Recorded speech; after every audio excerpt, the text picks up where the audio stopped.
Good evening. Today we are going to learn sentences. You are welcome to learn in English and question and answer. Let's dive into the lesson. Are you here with anybody? Are you here with anybody? Hari uwo muri kumwe hano?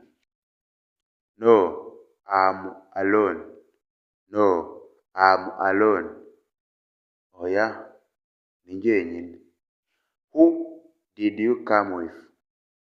Who did you come with? Wazanye nande? I come with my cousin. I come with my cousin. Nazanye na mubyara wanjye. Are you with me? Are you with me? Uri kumva? Uri kunyumva? Sure, keep going. Sure, keep going. Yego rwose, komeza. Where are you from? Where are you from? Where are you from? Ukomoka he? Ukomoka he? I'm from far from here. I'm from far from here. Ukomoka kure yaha. What are you listening? What are you listening? Uri kumva iki? I'm listening love song. I'm listening love song. Ndi kumva indirimbo y'urukundo.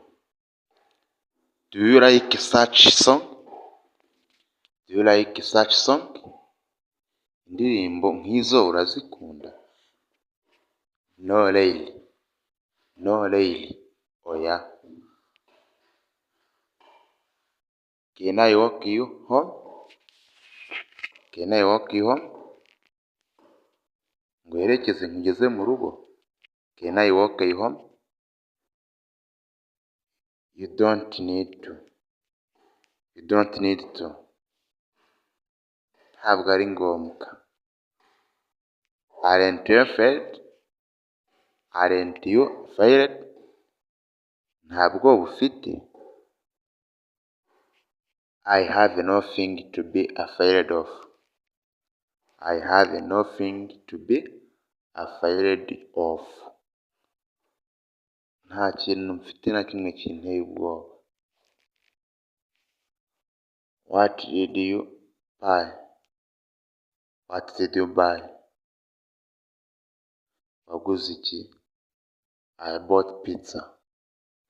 I bought pizza. Naguze pizza.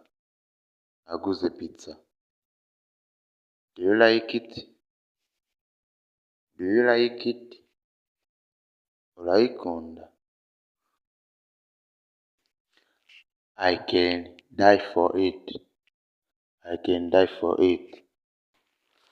I can die for it. Yego nanayipfira. Let's keep learning the lesson. We are continue next day. We thank you everyone. Murakoze, reka dusubikira aha, tuzasubira undi munsi. Kora subscribe, kandi na like, na share, na comment, twikomereze. Ufite n'igitekerezo ushaka kutwunganira, nabwo uhawe ikaze. Murakoze.